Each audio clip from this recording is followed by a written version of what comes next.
Bien, continuando con los ejercicios de tipo de equilibrio, ahora vamos a ver los ejercicios correspondientes a la primera condición de equilibrio. Es decir, donde las sumas de las fuerzas, tanto en X como en Y, va a ser igual a 0. Porque recuerden que decíamos que la resultante era igual a 0. Bien, tenemos el primer caso, el primer ejercicio. Tenemos un objeto de 490 newton de peso y lo que necesitamos calcular es cuál es la tensión en cada una de las cuerdas de las que está colgando o de las que está sujeto. Bien, entonces tenemos este ángulo de 50 grados y este otro ángulo de 40, es decir, este ángulo de aquí y este ángulo de aquí. Sabemos que este ángulo es igual que este ángulo y este es igual que este. Por lo tanto, aquí son 50 y aquí son 40, porque este triángulo es igual que este, solo que está volteado. Bien, entonces, lo primero que tenemos que calcular, según lo que dice o lo que tenemos que realizar, es el diagrama de cuerpo libre.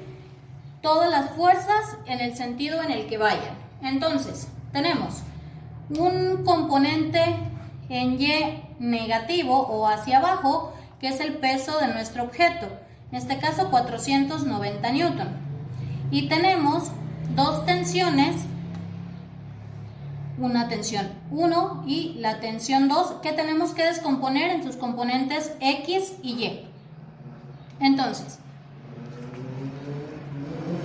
tenemos que para la condición de equilibrio las sumas de fuerzas tanto en X como en Y tienen que ser igual a 0.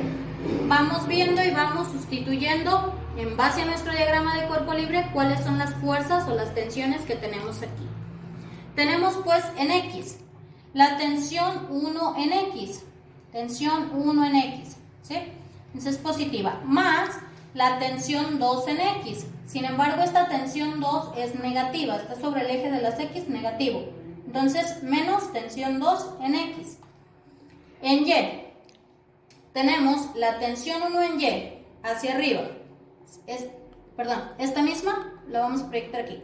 Tensión 1 en Y, positiva, más tensión 2 en Y, también positiva, más el peso de nuestro objeto. Sin embargo, está hacia abajo, está colgando, entonces es negativo, menos el peso. En estas ecuaciones vamos a sustituir con los valores que tenemos. Recordemos que para los componentes X vamos a utilizar la función coseno y para los componentes Y la función seno. Entonces, tenemos tensión 1 en X, tensión 1 por el coseno de 50 grados, este ángulo de aquí, más por menos, menos la tensión 2 por el coseno de 40, el ángulo de aquí. Esto quedamos que era igual a 0. Entonces, por lo tanto, la tensión 1 por 0.6428, equivalente al coseno de 50, va a ser igual a la tensión 2 por 0.7660, que es el coseno de 40. Recordemos que cuando vamos a despejar, pasa hacia el otro lado de la igualdad con la operación contraria. Aquí está restando, pasaría sumando, por eso quedó positivo. Luego, de aquí tendría la tensión 1 va a ser igual 0.7660 por la tensión 2 sobre 0.6428. Luego, de aquí despejo la tensión 2 y como está multiplicando va a pasar dividiendo.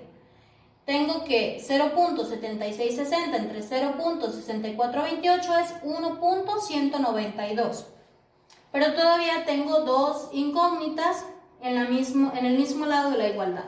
Despejo de aquí la tensión 1 y digo que esta es igual a la tensión 2 por 1.192. Recordemos, está dividiendo, pasa multiplicando. Hasta ahorita vamos a dejar la tensión 1 en función de la tensión 2, porque todavía las desconozco. Continuamos con la suma de fuerzas en Y. La tensión 1 por el seno de 50. Es Y, tensión 1 y su ángulo es 50 grados.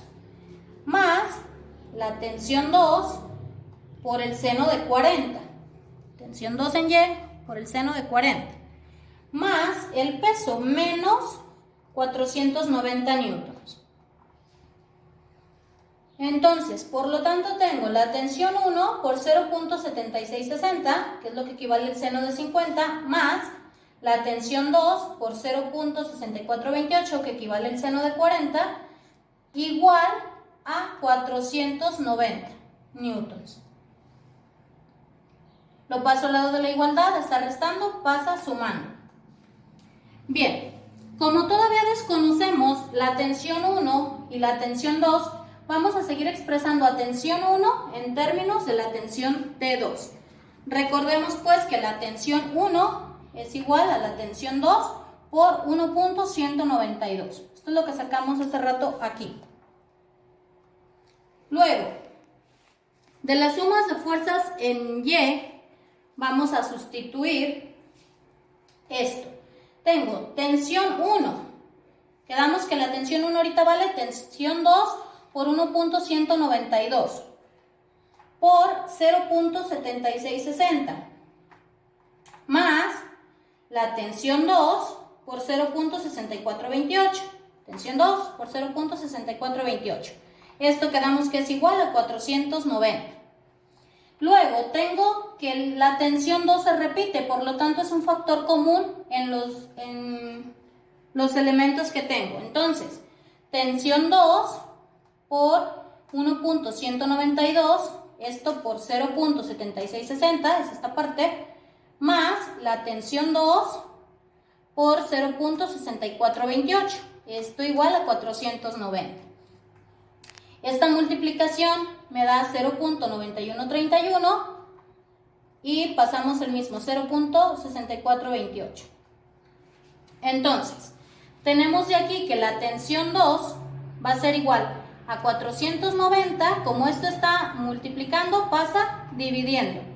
Esta operación me da 1.5559, por lo tanto, mi tensión 2 tiene un valor de 314.93 newtons. Luego, como la tensión 1 dijimos que era igual a la tensión 2 por 1.192, tengo que la tensión 1 entonces es 314.93 por 1.192 y entonces tengo un total de tensión 1 de 375.39 newtons y con eso tendría resuelto mi primer ejercicio. Continuamos con el ejercicio número 2. Dice, un cuerpo cuyo peso tiene una magnitud de 500 newton está suspendido de una armadura tal como se ve en la figura. Determina la magnitud de la tensión de la cuerda y la magnitud de empuje de la barra. Bien, tengo ahorita mi tensión, esta es la cuerda, y tengo una magnitud de empuje que desconozco, pero iría hacia acá. Siempre la va a empujar, ¿sí? Para mantenerla tensa la voy a empujar y el empuje va a ser en esta dirección. Y luego tengo un peso de mi objeto que dice que pesa 500 newtons. Y tengo un ángulo a través del cual voy a descomponer mi tensión en su componente en X y su componente en Y. Ese sería más o menos nuestro diagrama de cuerpo libre. Quedamos pues que lo primero que tengo que hacer es igualar. La suma de las fuerzas tanto en X como en Y me tiene que dar igual a 0. Entonces, voy poniendo las fuerzas o las tensiones que yo tengo. En X, tengo la fuerza de empuje que desconozco, más la tensión en X, pero la tensión en X es negativa, es menos tensión en X, es igual a 0. Luego, la sumatoria de las fuerzas en Y. Tengo la tensión en Y de esta fuerza, sería esta, más el peso de mi objeto, pero el peso está hacia abajo, es decir, está también colgando, es negativo, menos el peso y es igual a 0. Procedemos a sustituir. La suma de las fuerzas en X es igual la fuerza de empuje o la magnitud de empuje menos la tensión de la cuerda por el coseno de 35. Recuerden que en X utilizamos la función coseno. Coseno de 35, que es el ángulo que tengo, igual a 0. Entonces, la fuerza de empuje va a ser igual a la tensión por el coseno de 35. Este está restando, pasa al otro lado de la igualdad, sumando o como positivo. Siguiente, suma de componentes de las fuerzas o tensiones en Y. Tengo la tensión en Y por el seno de 35, para Y usamos seno. Seno de 35 menos el peso igual a 0. Recuerden que va hacia abajo. Por lo tanto, la tensión por el seno de 35 va a ser igual a P. Aquí está restando, pasa al otro lado, sumando o positivo. Entonces tenemos que la tensión va a ser igual a P sobre el seno de 35. Está multiplicando, pasa dividiendo. Nuestro peso son 500 newtons y el seno de 35, 0.6736. Por lo tanto, mi tensión es de 871.68 newtons. Esta es la tensión que ejerce esta cuerda para este caso. Luego, necesito saber cuál es mi fuerza de empuje. Quedamos que la fuerza de empuje era igual a la tensión por el coseno de 35. Y el empuje, la tensión, 871.68 newtons por el coseno de 35, 0.8192. Y me da un total de fuerza de empuje de 714.08. Con esto tendríamos resuelta nuestra incógnita de este ejercicio.